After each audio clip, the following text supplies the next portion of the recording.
Bab 1298. Semua yang kamu katakan itu benar. Aku sudah lama muak dengan dunia ini. Kalian semua hanya orang-orang bodoh dan aku muak dengan itu semua. Aku ingin memasuki dunia dewa, yang jauh lebih maju dari dunia ini, di mana dewa adalah makhluk yang sangat kuat. Mereka nggak bodoh, serakah dan menjijikkan seperti serangga di dunia ini. Itu adalah dunia yang sempurna dan aku akan memasuki dunia itu. Hari ini adalah hari di mana aku naik ke sana. Naik, ulang Surya seraya menyipitkan matanya. Finlo mencibir, benar, naik ke dunia yang lebih tinggi, menjauh dari para serangga malang ini dan mengejar cita-cita ke tempat yang lebih tinggi. Bisa-bisanya kamu perlu menggunakan kekuatan eksternal untuk naik. Entah kamu yang nggak cukup kuat atau dunia yang ingin kamu naiki bukanlah tempat yang baik, cibir Surya. Mendengar itu, Finlo langsung berteriak, memang kamu tahu apa? Kamu merasa kamu di alam raja, jadi kamu bisa bicara dengan begitu berani. Biar ku beritahu saja, dunia kita ini cuma sebuah sangkar. Dunia sempurna yang sesungguhnya berada dalam kekacauan. Kekacauan, seru Surya sambil menyipitkan matanya. Dia sudah mendengar kata kekacauan lebih dari sekali, tetapi sejauh ini, dia tidak memahami apa maksud dari kekacauan itu sendiri. Finlo, aku sangat ingin tahu dunia kekacauan itu tempat seperti apa sampai bisa begitu menarik perhatianmu. Tanya Surya perlahan. Finlo tertawa terbahak-bahak sambil menyahut, kamu akan segera tahu. Benarkah? Begitu selesai berkata demikian, Surya melihat Finlo mengatupkan kedua tangannya dan mulai berdoa. Ayah yang agung, tolong beri aku kekuatan untuk memasuki tamanmu dan menjadi pengikutmu yang setia. Setelah Finlo mengucapkan kata-kata ini, api energi spiritual emas di tubuhnya langsung berubah menjadi hijau dan membumbung ke langit. Pada saat yang sama, cahaya hijau bersinar dari langit dan menimpa tubuh Finlo. Finlo mulai mengalami perubahan yang luar biasa. Tubuh Finlo mulai terlihat membengkak dan gemuk, tinggi badannya bertambah dan kulitnya mulai berubah warna menjadi hijau. Saat tubuh Finlo terus membengkak dan meninggi, bintil seukuran kepalan tangan muncul di tubuhnya.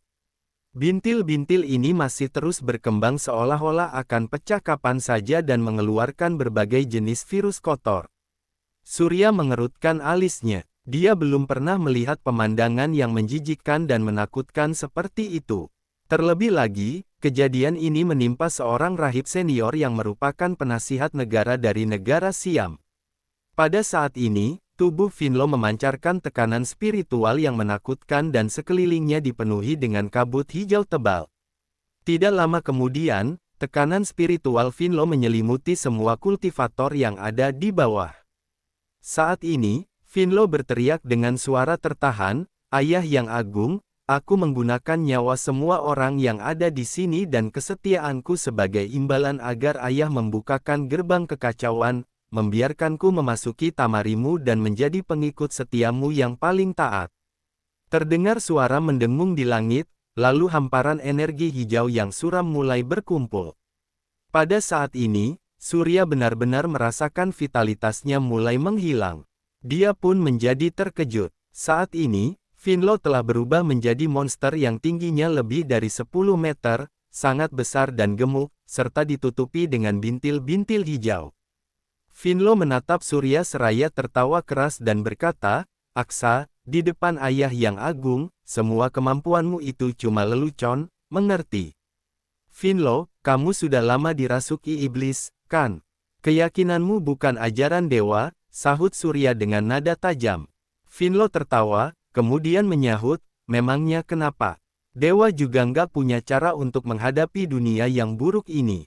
Cuma Ayah yang agung yang bisa membersihkan dunia yang besar. Ini, yang harus aku lakukan adalah menggunakan kehidupan kultivator kuat sepertimu dan keyakinanku yang taat untuk membuka gerbang kekacauan. Dengan begitu, aku baru bisa naik dan mempersilakan Ayah yang agung untuk membersihkan dunia ini. Saat ini, semua orang di bawah sangat ketakutan. Mereka bukan hanya harus menanggung rasa sakit dari rasa sedih dan putus asa dan juga api hitam surgawi, bahkan saat ini vitalitas mereka juga mulai terkuras habis. Bahkan Pangeran Padmi dan pria tua di sampingnya mengalami perubahan ekspresi yang cukup besar di wajah mereka. Ketika melihat ini, Surya segera menghentikan kekuatan medannya. "Aksa, apa kamu sudah mengakui kegagalanmu?" tanya Finlow sambil tertawa. Bab 1299. Namun, Surya kembali menyalakan api energi spiritual di tubuhnya, rune pun mulai bergulir di trisulanya. "Finlow, kamu nggak pantas menjadi manusia di dunia ini, jadi biarkan aku yang mengirimmu pergi." Surya berteriak keras. Dia menegang trisula di tangannya, lalu bergegas menerjang Finlow seperti kilat dan menebas dengan trisulanya. Energi pedang surya yang seperti rantai baja, menghantam langsung ke tubuh besar Finlow. Namun, entah sejak kapan, pedang hijau berbentuk ular melengkung yang aneh muncul di tubuh dan kedua tangan Finlow. Pedang berbentuk ular itu menghadang trisula dan menimbulkan kabut hijau. Trisula dan pedang berbentuk ular itu bertabrakan, menyebabkan suara gemuruh. Tubuh besar Finlow tidak bergerak sama sekali, sementara Surya terlempar ke belakang sejauh puluhan meter. Saat ini, Surya menutup pernapasannya, tetapi masih merasakan ada racun yang tidak diketahui telah menyerang tubuhnya. Racun ini bukanlah racun tunggal, melainkan racun mengerikan yang bercampur dengan racun dalam jumlah yang tidak diketahui. Selama orang biasa menciumnya, mereka mungkin akan segera mati dengan sangat mengenaskan. Namun, Surya memiliki tubuh naga, daya tahan tubuhnya sangat luar biasa. Meskipun racun itu dapat menembus kulit, juga tidak akan mempengaruhi Surya. Namun, Surya tetap merasa sangat khawatir. Finlow jelas percaya pada sosok Dewa Iblis dan telah menjadi penganut ajaran iblis. Menurut apa yang Finlow katakan, gerbang kekacauan akan terbuka dan sosok yang disebut sebagai Ayah yang Agung akan membersihkan dunia. Dampak hal itu terhadap dunia ini akan sangat beragam. Wabah yang tidak dapat disembuhkan, bisa memusnahkan seluruh kehidupan di dunia ini. Mengapa Finlow menjadi seperti ini? Trik apa yang dimiliki oleh para dewa iblis itu untuk membiarkan makhluk seperti Finlow masuk ke pelukannya? Mengenai hal yang Finlow katakan tentang naik, Surya hanya bisa mencibir. Dari yang sudah Surya pahami, akan sangat aneh jika sifat buruk para dewa iblis itu benar-benar bisa membuat mereka yang menjadi pengikutnya untuk naik. Semuanya adalah kebohongan yang dewa-dewa iblis ini karang untuk menyerang dunia ini, khusus untuk membohongi para pengikut taat. Fergie juga seperti ini, Finlow juga demikian, tetapi sayang sekali orang-orang ini sepertinya telah dicuci otak oleh skema piramida dan sama sekali tidak menyadarinya. Surya juga tahu bahwa bujukan tidak akan berpengaruh sama sekali pada mereka. Sekarang yang harus Surya lakukan adalah membunuh Finlow secara langsung. Akhiri ritual Finlow dan buat rencana untuk Ayah yang Agung menjadi sia-sia. Surya mendongak, melihat gerbang hijau besar yang perlahan terbentuk di langit. Surya mendengus dingin, menyalakan api energi spiritual di trisulanya dan bergegas menerjang ke arah Finlow lagi. Finlow tertawa keras. Dia mengeluarkan sejumlah besar kabut hijau pekat dan gas beracun dari tubuhnya, menyelimuti dirinya sendiri di dalam kabut itu. Namun, Surya tetap melemparkan dirinya ke dalam kabut hijau dengan tubuh yang terbakar oleh api energi spiritual. Dengan ledakan yang keras, Surya terlempar dengan kekuatan yang sangat besar, bahkan ada kabut hijau di tubuhnya. Namun, tanpa ragu-ragu, Surya melambaikan trisulanya dan menerjang kembali. Pada saat ini, para kultivator di bawah akhirnya tidak menderita kerusakan lagi dari kemampuan medan Surya dan menghela napas lega. Namun, vitalitas mereka hilang.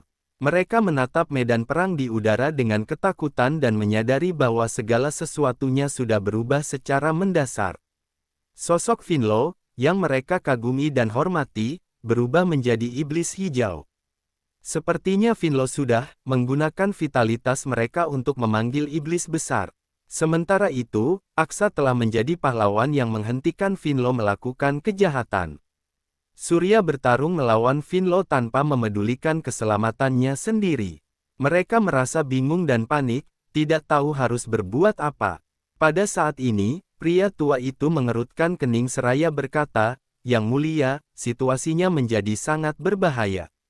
Aku akan membawamu untuk mengungsi lebih dulu." "Nggak perlu. Apa kamu nggak bisa melindungiku?" tanya Pangeran Padmi. Bab 1300. Pria tua itu tersenyum tipis sambil menjawab, "Aku bisa melakukannya. Kalau begitu, apa yang perlu ditakutkan? Mari kita lihat saja." "Finlo adalah bahaya tersembunyi yang harus dimusnahkan hari ini," sahut Pangeran Padmi dengan nada dingin. Pria tua itu mengangguk dalam diam dan berhenti bicara. Pada saat ini, Surya melemparkan dirinya ke dalam kabut hijau berulang kali dan terus dihempaskan oleh Finlo tanpa henti. Kabut hijau itu beriak, hanya tawa liar Finlo yang terdengar, tetapi sosoknya tidak lagi terlihat. Setelah Surya terlempar lagi, dia melihat ke langit. Semua api energi spiritual di tubuhnya menghilang. Surya pun mengangkat Trisula di tangannya. Bila Trisula Surya mulai menjadi ilusi, seolah-olah terbuat dari data. Kemudian, Surya berteriak keras, mengangkat Trisulanya dan melesak ke dalam kabut hijau lagi. Dengan suara gemuruh yang menggelegar, Surya tiba-tiba meledak dan mundur. Namun, kekuatan yang besar benar-benar menghilangkan kabut hijau. Tubuh Finlo menjadi semakin jelek dan besar, terdapat celah pada pedang berbentuk ular di tangannya. Finlo melihat Trisula Surya yang tidak terhentikan dan bertanya dengan tidak percaya, "Ternyata kamu sudah menguasai hukum ruang." "Itu cuma aturan, bukan hukum," jawab Surya dingin.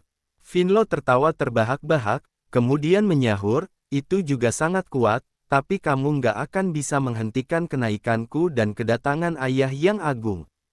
Terus bermimpi saja kalau kamu benar-benar berpikir bisa naik," ejek Surya.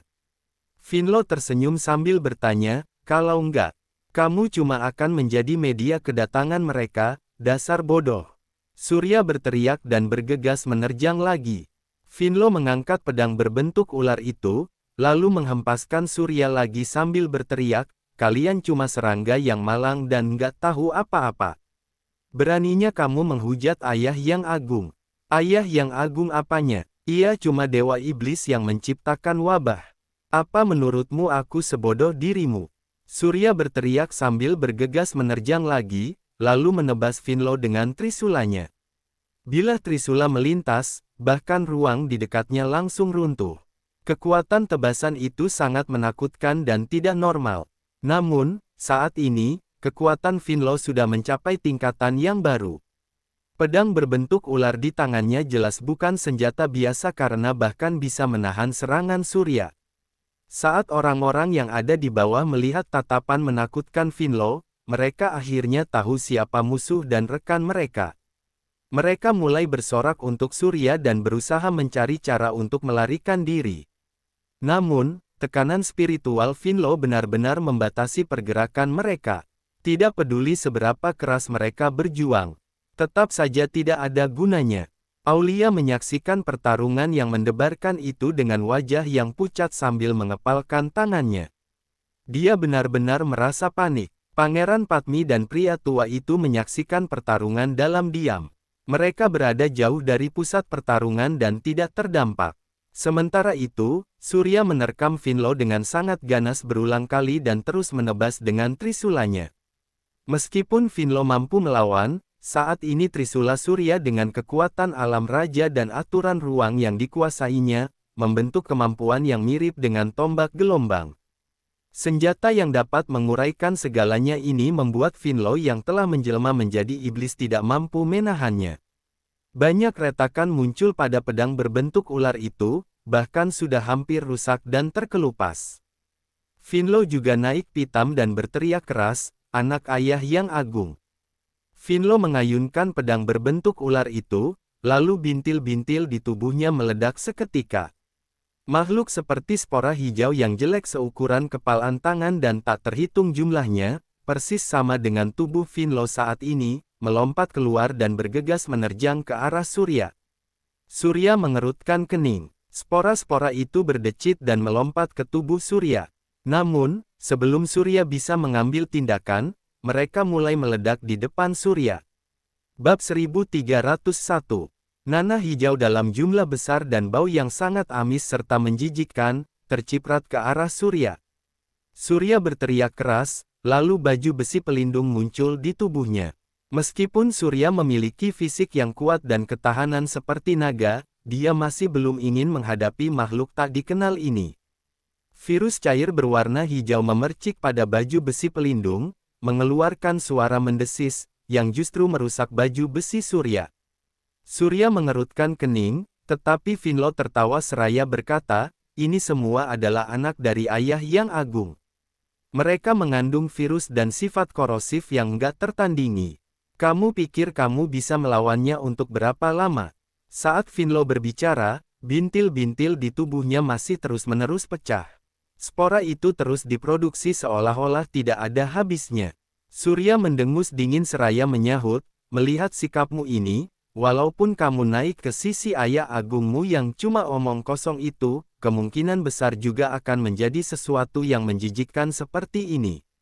Tapi bisa-bisanya kamu masih merasa puas di sini. Kalian cuma orang malang yang nggak mengerti apa-apa. Itu adalah dunia yang abadi dan aku akan menjadi sosok yang abadi. Teriak Finlo. Pada saat ini, spora tidak hanya menyerbu ke arah Surya, tetapi beberapa di antaranya telah jatuh ke bawah, menargetkan para kultivator yang berada di bawah. Surya menghela napas, dia tahu bahwa Finlo harus segera ditangani karena orang-orang di bawah tidak akan mampu menahan racun dari hal menjijikkan ini. Hal ini jelas mengandung wabah penyakit yang sangat beracun dan menakutkan, sekali menyebar pasti akan menimbulkan kerugian yang tidak terkira. Surya mengayunkan trisulanya, lalu bilahnya mulai berkedip tanpa henti. Kristal naga dan tungku energi spiritual di tubuhnya mulai berputar dengan ganas. Tanda kepala naga di punggungnya menyala, kepala naga muncul, mulut naga terbuka dan tertutup karena melafalkan bahasa naga secara diam-diam. Bayangan tiran di belakang tubuh Surya mengeluarkan suara gemuruh. Pada saat yang sama, trisula di tangan Surya mulai menghilang sepenuhnya. Lapisan sisik naga emas muncul di tangan Surya yang memegang trisula, lalu trisula perunggu itu sepenuhnya berubah menjadi senjata gelombang.